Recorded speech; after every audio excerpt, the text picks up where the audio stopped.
School and college, let us talk about it. Now, in high school, proper planning is absolutely required. If the high school is planned properly, actually planning starts from 7th grade itself. If there are opportunities for the child to take Algebra 1 in the 8th grade or 7th grade, do it as quickly as possible, because these are the high school credits. They go into the high school transcript, basically.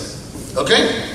So, by knocking out Algebra 1 and Geometry in the middle school itself, then when you go to high school, you can take Algebra 2 in the 9th grade, Pre-Calculus in the 10th grade, then Differential Calculus or other courses, college level courses. The differential calculus and all these are AP calculus, these are college level courses. You can knock off some of the college credits in the high school itself. So as I told you before, then it gives you a lot of flexibilities in college. We'll come to that in a minute. So it is the very important thing in school is proper planning. Again, having a good communication between parents and the kid is important. Do not, the kids try to drag you into shouting match. That is what they want from you. I am telling the parents that because it's easy to escape from them. When you shout at them, they can run away from you. Then no discussion can happen. That's what they want you to do. Refrain from that. Okay? And the best thing is, take your child to a restaurant. Okay? Sit with your child. Okay? Especially go to a restaurant which is known to deliver the food 1 hour after it is ordered. Okay? So that for that 1 hour, your child has no choice but to listen to you. And the child also has no choice but to express something to you. Okay? And have this plan. Okay? Make it a quiet conversation. Why I recommend restaurant is, in a restaurant you can't shout at him or he can't shout at you. It is a civil conversation between both parties. Then all good things come out of civil conversation. Okay? Never underestimate the individuality of the child. Every child is a human being. Any child, they want to be respected no matter what age it is. Do not equate that, oh, my father shouted at me when I was 16, 18, so I will do the same thing with my child. Not necessarily that's the correct approach. Okay? And my advice to the kids is, take advantage of the knowledge your father or mother has, because they talk to other parents who are older to them, okay, in the community, and also to their cousins and sisters and brothers in other cities who are older than them. They gather a lot of information about many things related to high school and college. So it's a good idea for you to listen to them. I'm not saying agree for everything right away, but you need to listen to the point of view they are bringing. And you can present your point of view also. A civil conversation is very important for planning, for the high school education. Then in case of math and science, what are the problem areas? What are the subject areas that are problematic in high school? Math, science, foreign language. You'll be surprised to know foreign language is one of the problem area in high schools, especially Spanish. Because with so many Spanish people migrating to America, the Spanish in most schools are taught by the Spanish people. They expect the students to read and speak Spanish the same way they are able to speak Spanish. So due to that, what happened is in many places in the United States, but Spanish is a practical language, because whether you are an engineer, doctor, if you are a doctor especially, it is quite likely that 15 to 20% of your patients, of course not in this area, in urban areas, 20 to 25% of your patients speak only Spanish. Okay? So knowing Spanish is better.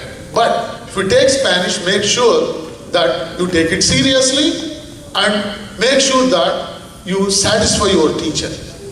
Look at the demands your teacher is making. I want you to do X, Y, and Z. Then make sure that you do it. Okay? Then with respect to science and math, you can pre-prepare. In your 9th grade, you are going for Algebra 2 and Biology.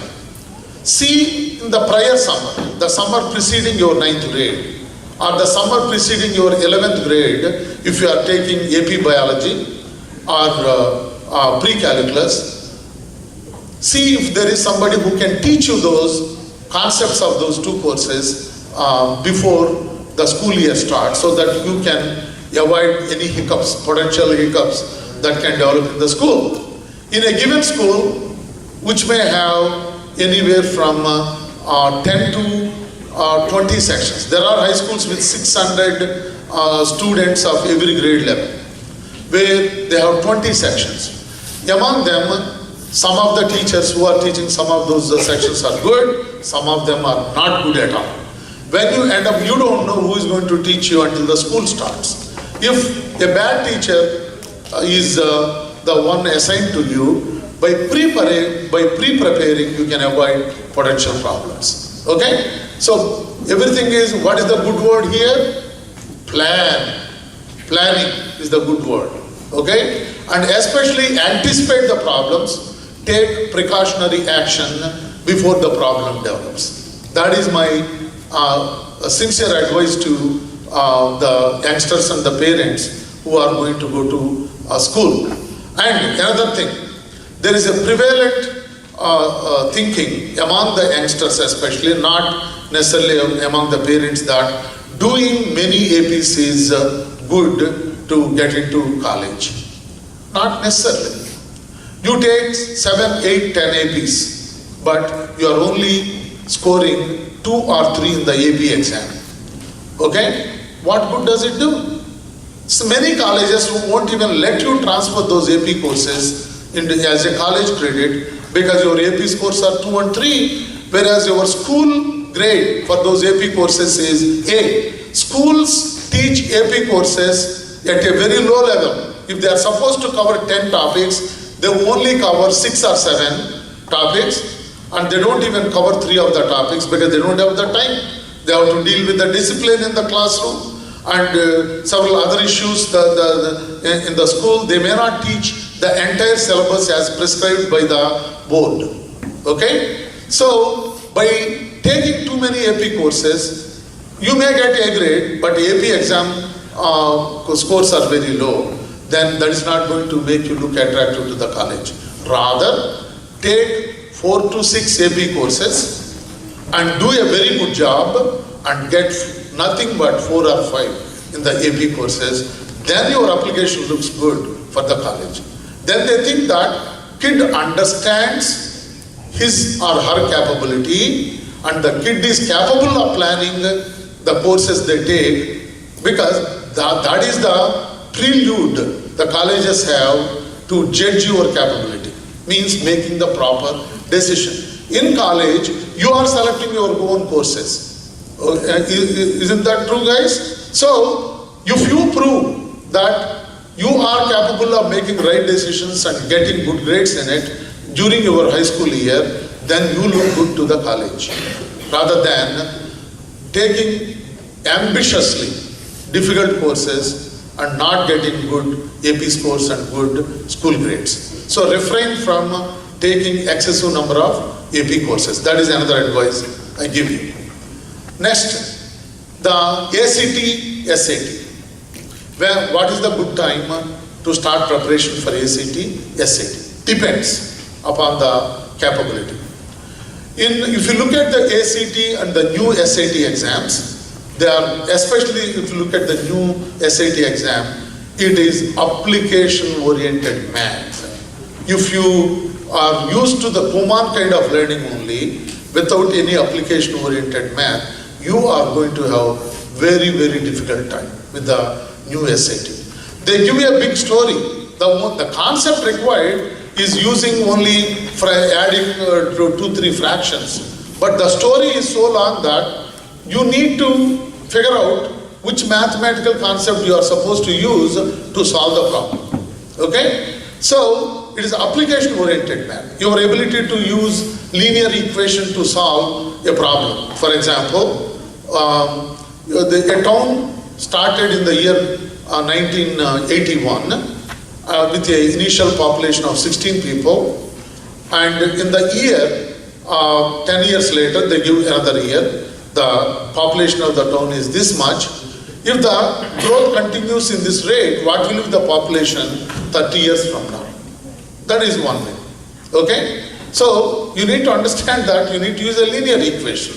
Y equal to mx plus b. B means y-intercept. When you plot that, the 0, point origin is the initial year the town was established. That is the b value in the linear equation. M, slope of the line, is the difference between the population in the 2 years data that is given to you divided by the number of the years. Then x become the year that you are asked to determine the population, and y is the population of the city in the year you are supposed to calculate. So you are able to figure it out only if you are exposed to application-oriented math. So you need to act early. If the kid is used to Kumon based learning, let the kid get used to application-oriented math as quickly as possible. ACT also, not to this extent application, it is also application-oriented math. Okay? Then English is the one where there is a real problem, especially boys, because boys do not have the habit of reading books. That's why they have trouble with reading comprehension. And if you look at ACT and SAT reading comprehension passages, they come from widely different subject areas. Some of the passages are on philosophical matters, some are science related, some are history, like that. A variety of topics. Some kids do not have a habit of reading some of these topics at all. For them, when they read a topic in that area for the first time, their ability to grasp that knowledge in a short period of the time is very limited. Okay? So that's why it's not a bad idea to start preparing for the SAT and ACT from 10th grade onwards. And what is the time to take the first attempt exam? In the 11th grade. If it is SAT path you are going, then the PSAT you can take in the October of your 11th grade. And if you are already preparing for it from your 10th grade, you are satisfied with your PSAT, where the PSAT is for 1520 points, you scored in your PSAT more than 1400, means you are in a reasonable position to be able to deal with SAT. Then give your first attempt, because October you took your PSAT, in the December give your first attempt for SAT. And if you are satisfied with your score, then you may ask me, what do you mean by satisfactory score? It depends upon, do you remember? Everything. Plan. By the time you are an 11th grader, you already have a plan. That is, I want to pursue my college in this specific area. And my colleges of my interest are these 10. It is a stupid idea to think that I want to go to Harvard, only one college. Or I want to go to the Washington University, which is a great university in St. Louis. That is the only thing I want to go. Do not make that kind of decision at all. Good colleges get applications from across the world. They cannot give too many seats to the kids from the same area, especially I'm talking about the private universities. Public universities have no choice. It is state mandated that among the, suppose if they have 5,000 people they admit in any given year, 80% has to be in state, maybe 20% out of state, international, everything is 20%. But private universities, they don't have to follow any such guidelines. Typically what they do is they want to give seats to the kids from all 50 states in the United States and international applicants. So there may be so many exceptional applicants from Missouri. So they only give to a specific number of students. So it's not a good idea to think that you have to go to this one college only. Rather, come up with a list of 10 colleges during your 10th grade summer while you are becoming a rising 11th grader. To ask your parents and the kids, not a bad idea whenever you get an opportunity to visit the college campuses. Like ninth grade spring vacation. Now, 9th grade summer means when you are raising 10th grader. 10th grade spring vacation. Go across the country, several good colleges like University of Chicago is very good, okay? And there are so many, depends upon what area. If it is engineering, you have a lot of good engineering colleges. Now, don't think that MIT, Caltech are the only engineering. You have one good one in Missouri. Rolla is an excellent engineering school. Rensselaer Polytechnic in New York is an excellent engineering school. Virginia Tech. Georgia Tech is high level. Okay? Part2 University. Not difficult to get in, but top ranked engineering program. And USC, they have excellent engineering programs. So come up with a list of 10 universities that you will be happy. Internalize it, that I will be happy wherever I go. Figure out by going to their websites what is the average score of a student who is admitted into the program. That is going to give you a goal post. I am supposed to score an SAT score of, let us say, 1450. Then you have a goal. This is what you need to reach. So you can practice at home by going to the websites. You can practice the exams. See if you are scoring in the neighborhood of, if your goal is 1450, try to score in the neighborhood of 15. So even if you have a bad day on the day of exam, still you can score 1450. Okay? So again, everything is coming back to what? Plan. You have to plan. These are the colleges I want to go. For these colleges to go, this is the typical SAT score or ACT score required. So for that to happen, I have to start my preparation early and then keep on practicing and take some practice tests and then see if you are coming to the neighborhood of your goal post. If not, then keep working harder to reach your goal post. So again, everything is, as I again reiterating it again and again, intentionally, that planning is crucial for success. And I was telling Ramakrishna Garu that my experience in the area of education, dealing with thousands of students, all the way from PhD level to elementary school level, I observed that the students who have planned things early, you can overcome lack of intelligence with proper planning and hard work, but you cannot overcome lack of planning and hard work with only intelligence. That is for sure. Okay? Now, another thing. How many times am I supposed to take SAT and ACT? I say that give your best attempt in the first attempt itself if you can, rather than saying that I want to try and see how it looks like in my first attempt. But the score you have is reported to the college, the college board or ACT board. They report your score, your first attempt score along with your second attempt score together to the college.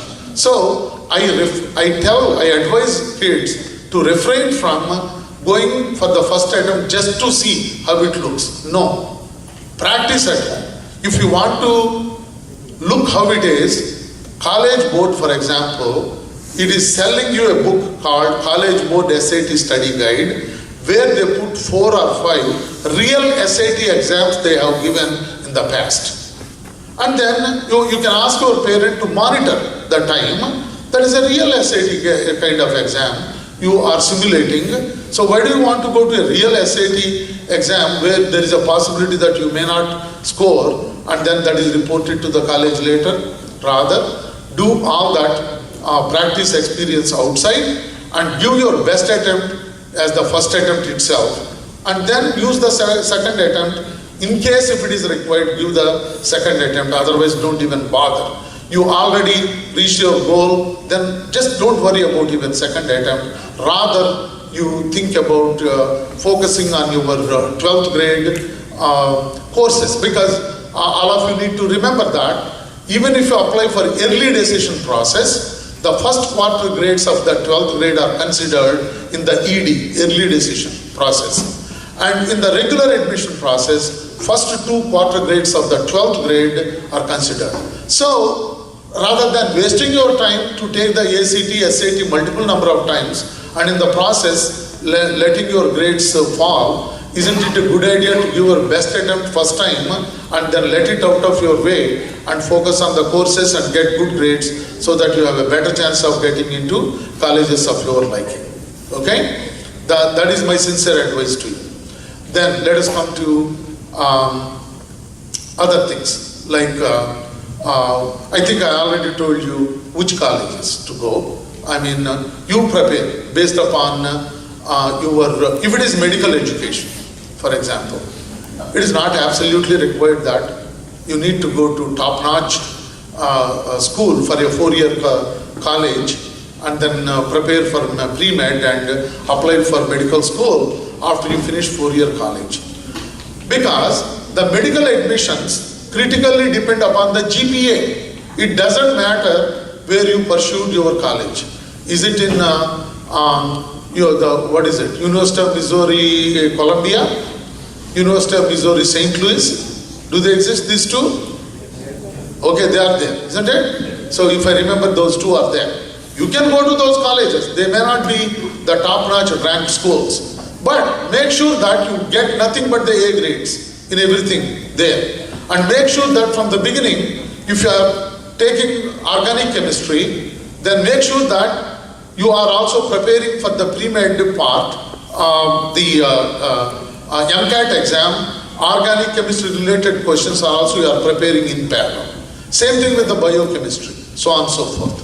If you go in that path, you don't have to, especially medical admission, you don't have to go to top-notch colleges to get into medical schools. I have seen people who went to normal colleges but got excellent GPAs and good MCAT scores and had good experiences, like the research experience by working with a professor in the college, even in places like University of Missouri, Columbia, University of Missouri, St. Louis, there will be professors in chemistry, biochemistry, biology, or biomedical engineering who are doing research in those areas. Then if you intern with them, your resume is going to look good. You don't have to go to MIT, Caltech, or Washington University, or Chicago, places like that to get into medical school. Especially in case of medical thing, GPA. Because the first cut of the medical process is not even done by human beings. Computer models do it. They put all the data of the applicants to the computer system. Computer is going to cut out some of the applicants and give you a list of 1,000 students to the admission committee, where they already put the GPA. Why do they care about GPA in medical schools? Their ranking depends upon the GPA of the incoming medical student. Okay? That's why they want to admit their ranking not necessarily depend upon from where the students are coming from. It depends upon the GPA of the incoming student and the MCAT scores of the incoming student. So, if the GPA is good, no matter what school you go, and your MCAT scores are good, and you have reasonably good hands-on bio-related experience as an intern in the college, then you can go to even good medical colleges. Whereas in the area of law and business, those are the things where you need to go to quality schools. For example, it is not I'm talking about law, let us put it aside, business school. Is it a good idea to pursue undergraduate business degree in a small college? No, certainly not. Because in the area of business, most of the people who are recruited by the Wall Street companies and other big corporations is from the top 20 schools mainly. Okay? Like Ivy Leagues and Northwestern, MIT, Caltech, Chicago, these are the top 20, Georgetown. The top 20-25 schools are the schools from where they recruit their employees. Many times they don't even bother whether the student is a graduate of economics or business, even if he's an engineering graduate but has excellent analytical skills, they take that student from these 25 universities. So if your goal is to pursue a career in Wall Street or in the big business, then you need to think about going to a ranked school. and then plan things accordingly. And for law, doesn't matter. Again, you can go to mid-level schools, not necessarily top-notch.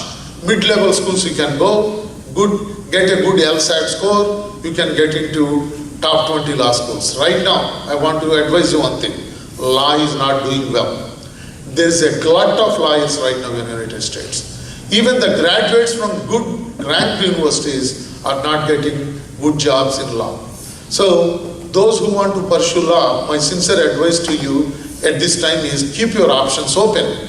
Don't go for humanities-based undergraduate learning. Don't go to political science, English major, economics, if your path is to pursue law later. Go for science, technology, or engineering kind of undergraduate degree, so that you have an option at that point either to go for law or have careers in science, engineering, and technology. The reason is the patent law is good right now. The one law area which is reasonably good is patent law. Because in all inventions, whether they are invented in the United States, China, Korea, or anywhere, Taiwan, India, they have to protect their invention by filing in the United States Patent Law Office and across several other countries in the world. So there is a lot of demand for patent lawyers. So my advice to you, if you want to be a lawyer, is keep your options open, pursue your undergraduate degree in science, technology and engineering, then do your law and specialize in patent law, because specialization comes in the second, third year of law. First year is common, second year also there are a lot of common courses. Electives means where you separate criminal law, civil law, patent law comes towards the later years. So wait until that time where you have to choose your path and go with much broader opportunities up to that point. Okay? Then about what? I think I covered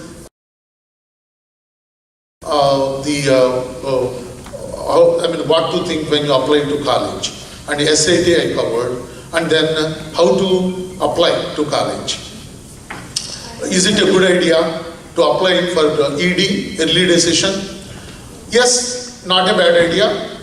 Do you remember I told you, if your aim is to go to Washington University, there is no other place you want to go, because you got addicted to your mother's cooking and no other cooking makes you happy, and you got addicted to a free servant who can do your laundry at home and pamper you all the time, and that is the only school you want to go, then apply for ED to Washington University.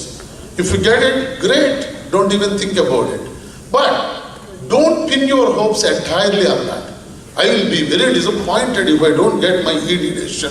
Some of the kids, they apply to this school and the decision comes, as you know, in the first week of January itself, then they get so upset, then they let that affect their second quarter grades. Because second quarter end comes towards the end of January. And the early ED decisions are sent sometime in December, sometimes early January.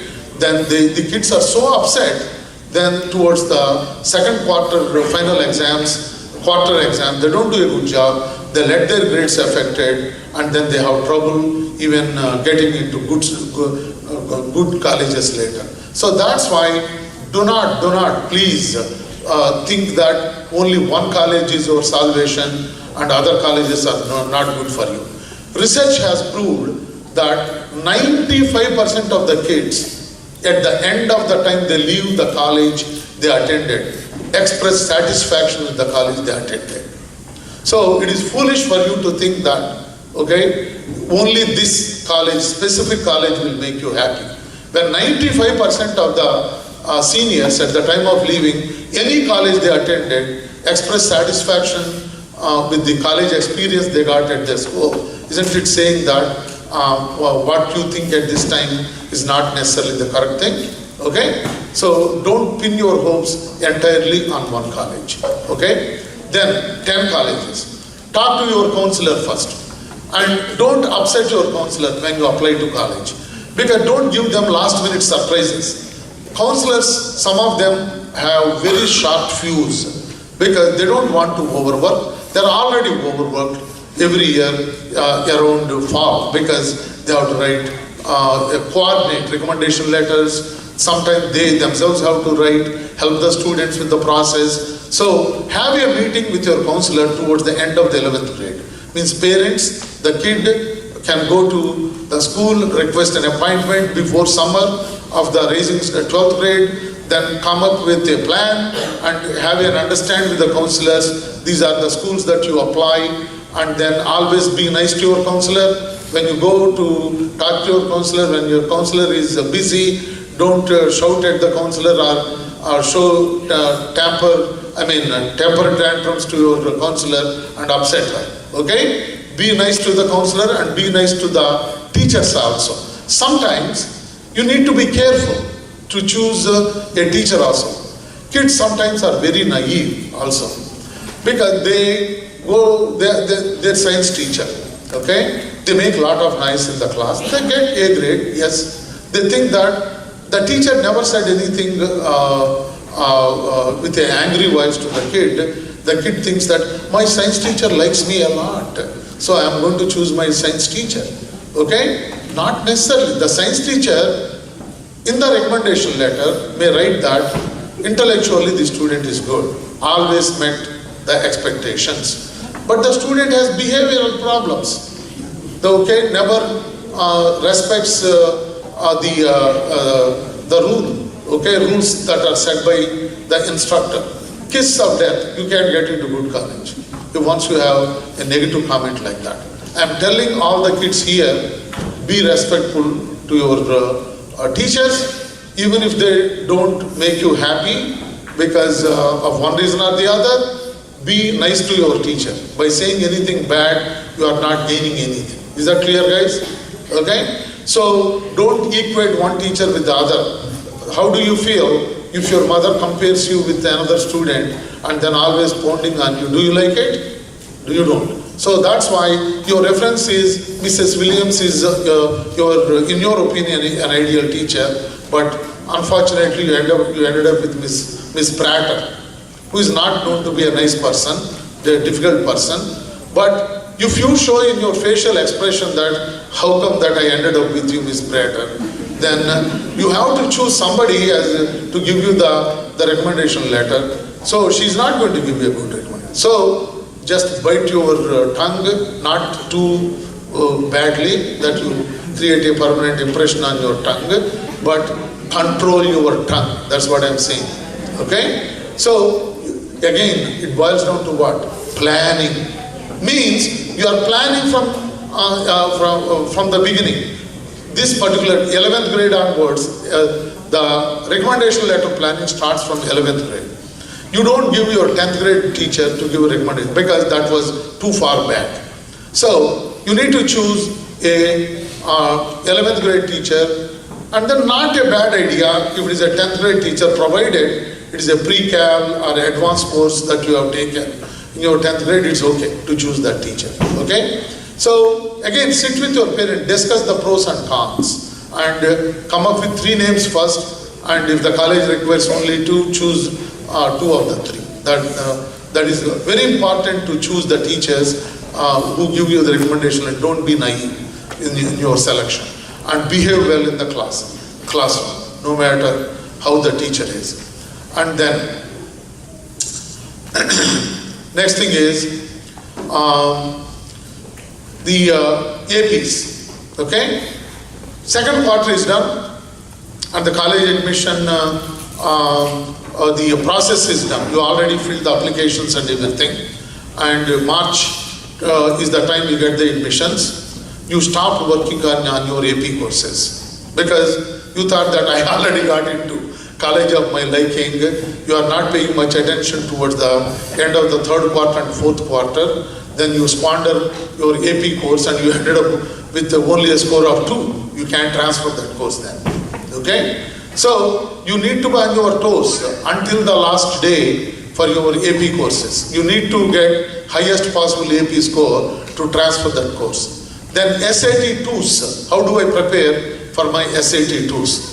If you have taken biology in the 9th grade and AP biology in the 10th grade, Whenever you take an AP course, in the same year, AP exam is always in May, SAT2 exams are in June.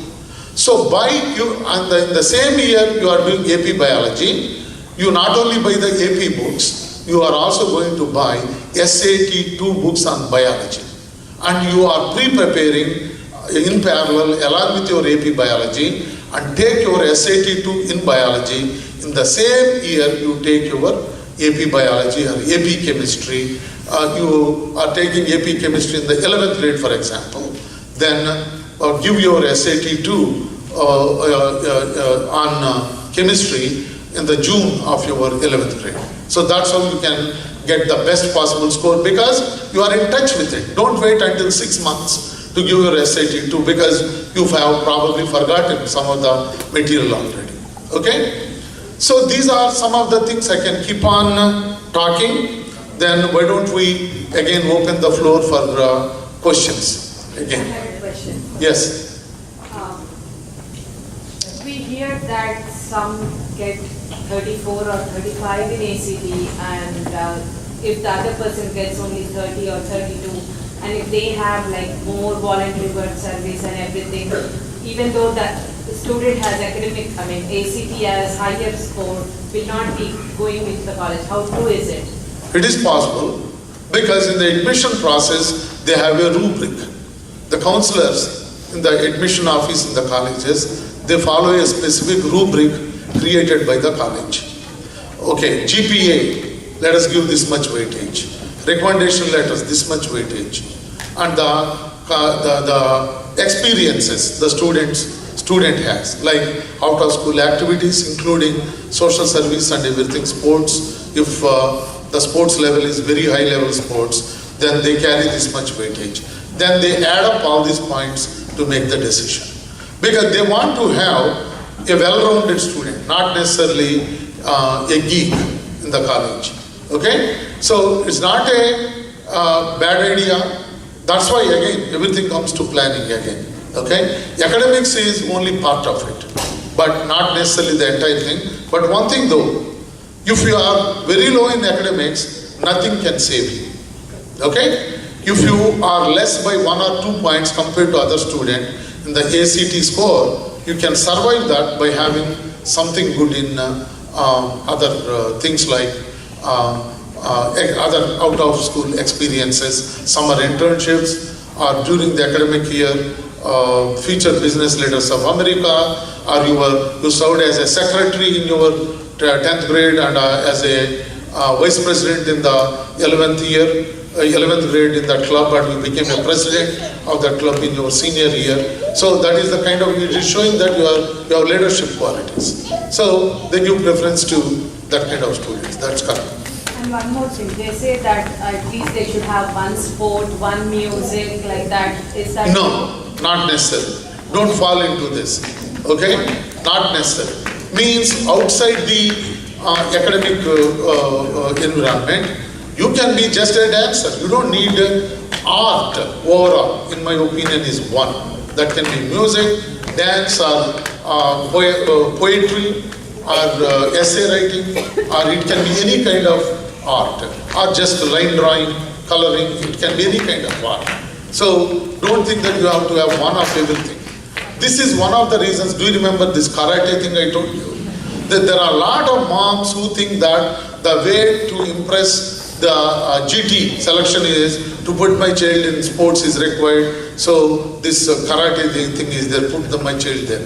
There is no such thing, ma'am. Okay? Colleges have wide variety. They want to have wide variety, but not necessarily one sports, one music, one like that. Yeah. Anything else?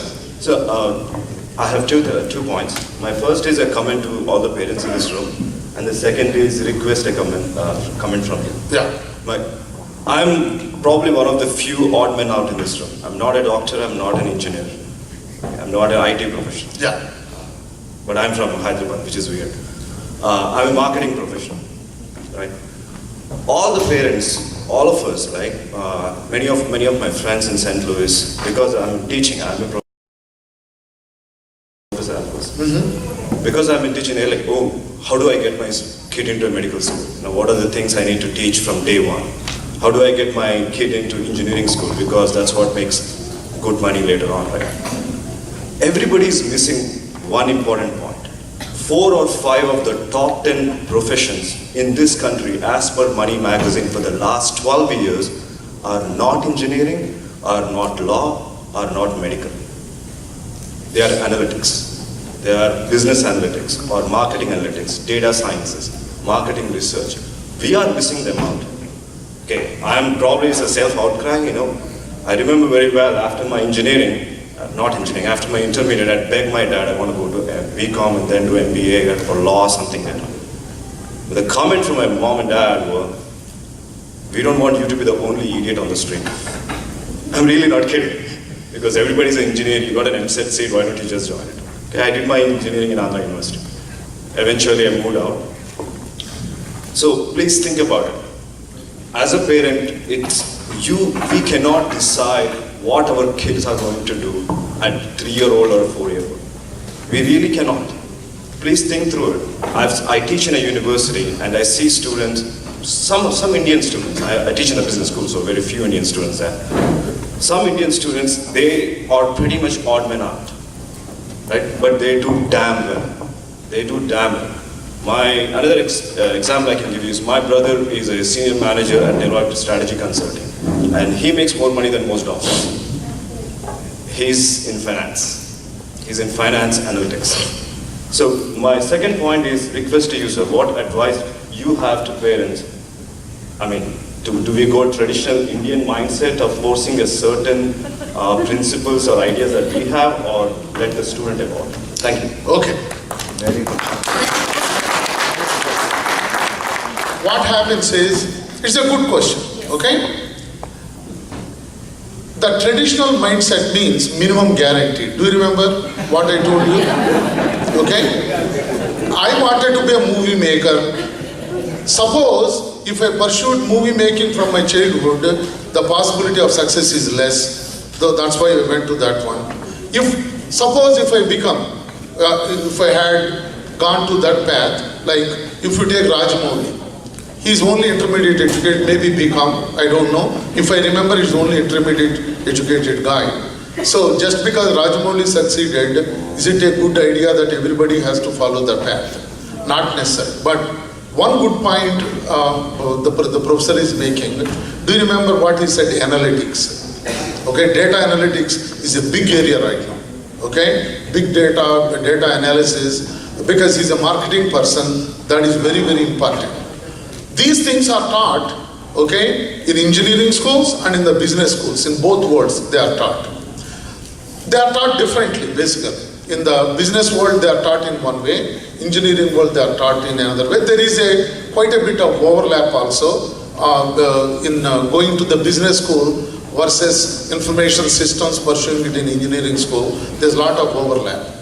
You are not making a mistake by going to either business school or to the engineering school. But everything that we talked about, do you remember the paths that we talked about, medicine, engineering, business school we talked about it, which includes marketing, economics, and all these things. You can do any one of them and become successful. I mean, everybody knows that Nadella, who became a CEO of one of the largest companies in the world, he went to a private college, Manipal. Okay? So there are highly successful people because he ended up going to Manipal not because of depth of talent. Okay? He went to Manipal because he couldn't get into a government college, because he did not realize at that point the importance of preparing for the entrance exams or whatever. That could be the reason, not because of his potential or depth of intelligence. As a parent, what we always want to do is, what is the minimum guaranteed path? That's what it is. Exceptionally brilliant people can survive anywhere, in any subject, no matter what subject they take, they can always survive anywhere in the world. Okay? But as a parent, you like to have a minimum guaranteed success and then let them flourish in whatever path they want to flourish. For example, my older one is a venture capitalist, but he has not done anything related to venture capital in his college. He did his undergraduate education in operations management and then did his master's degree in management science and engineering, nothing to do with venture capital. But what you get from college is, as the professor said, analytical ability. So you need to put your child in a program where they learn that analytical ability, then they can do very well, no matter what path they take later. Yes, sir. Can you talk a little about financing your kids' studies? What kind of advice do you have? What is it? The financial aid. Financing kids' education. That's right. Financial aid. Yeah. Financial kids' yeah. Yeah, financial. Okay. Saving for the kids. Financing kids' education, no problem. Okay? You are talking to a wrong person because I ended up, you will be surprised, so far I spent $700,000 on my two kids' education. Okay? Because they robbed me, all these Ivy League schools, Stanford, and my kids, my younger ones, medical education. Okay? What happens is planning again. That requires a lot of planning. Fortunately, most of the Indian parents, two salaried parents. So, it's a good idea to save money, one salary, have a disciplined programs. If you go to a financial planner, they have plans where tax deferred plans, where you can put your money in a good investment. Until you take that money from that investment, you don't have to pay taxes. So, okay, I'm not a good planner myself. So, go to a consultant who can put your money into a plan where you don't pay the taxes until a certain time. Okay? That is one thing. And several states in the United States also have another plan. You can contribute X amount of money, no matter what the inflation is, how high the tuition rates are going up, you still do not have to pay any extra money for a 4-year college education within that state college, wherever you go in that state, is already prefixed. Okay? If Missouri offers that kind of plan, Virginia has that plan, and I heard several other states have that plan, participate in that plan. Again, suppose if my kid do not go to that state college, any of the state universities, does it mean that it's a waste of my money? No. They give you that money in the sense, whatever state is charging, state university is charging, at that point they give you that amount of money back to you. Okay? So that is another thing. So, and a lot of times parents ask me that can I get a scholarship? Ivy League schools, they have two kinds of scholarships. Exceptionally brilliant people, they give scholarships even if you do not ask them. And most of the financial aid in the top 20, 25 private universities is need-based scholarships.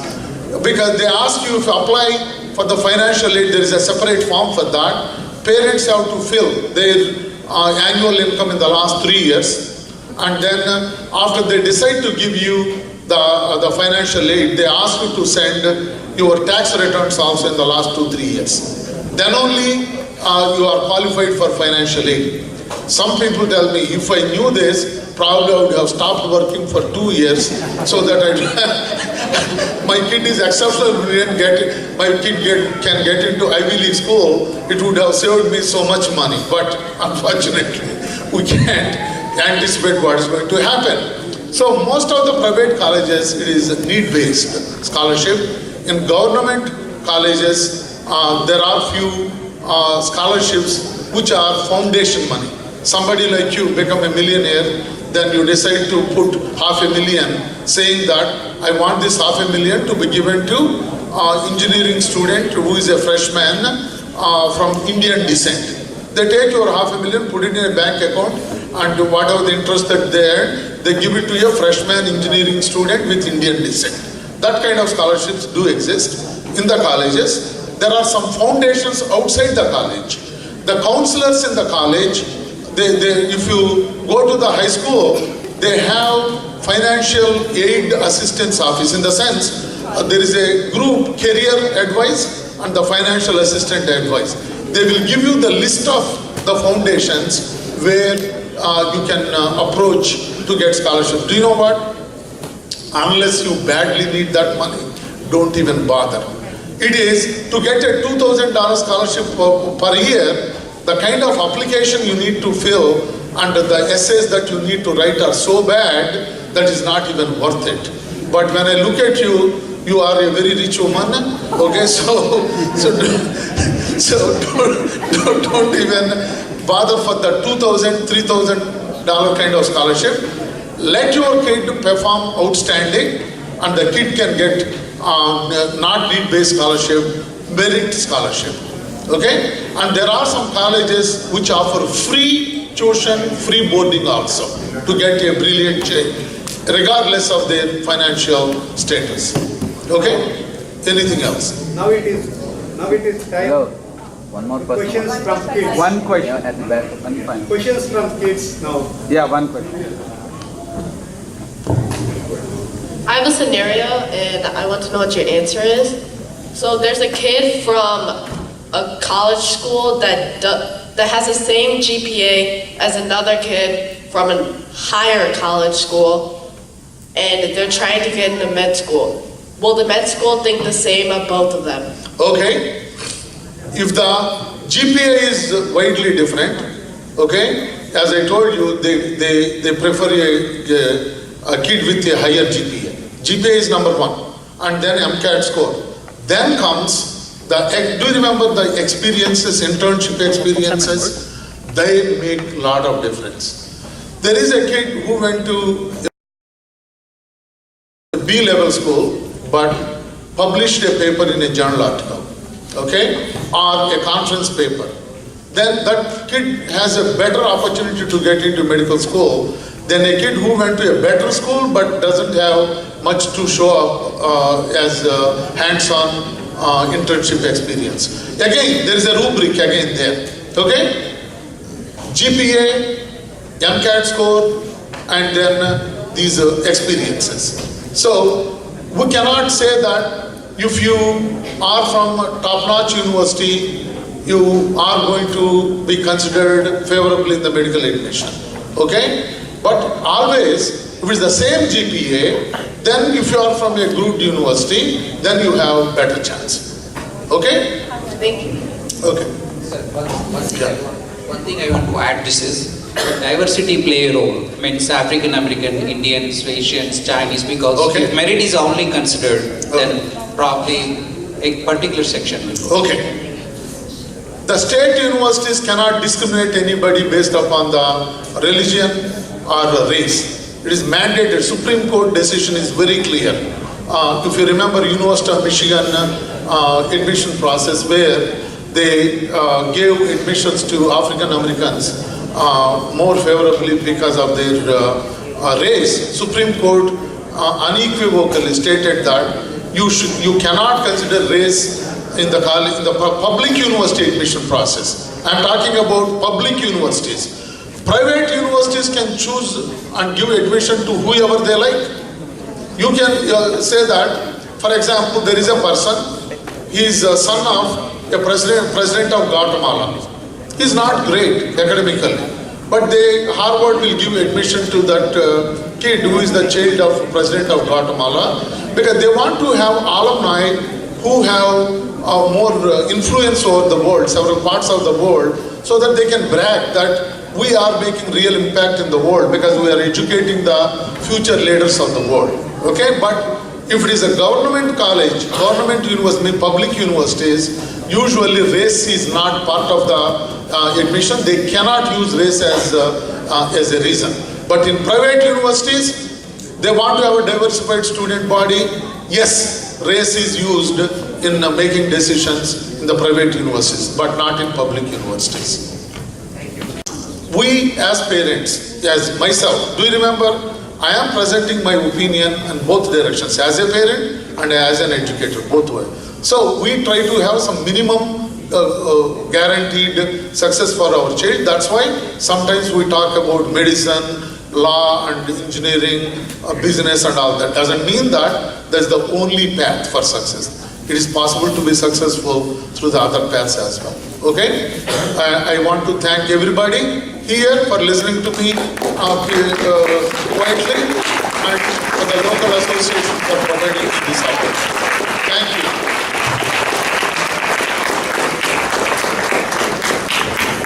So we want to thank Dr. Rao Garu for taking valuable time out of this weekend to spend with us and share all his experiences and knowledge. And with that, I request Annapurna Garu, TAS Director, to present a bouquet.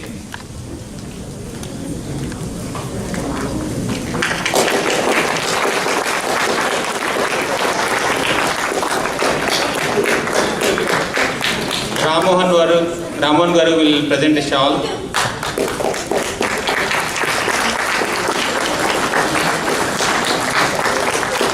And Murli Garu will present a memento.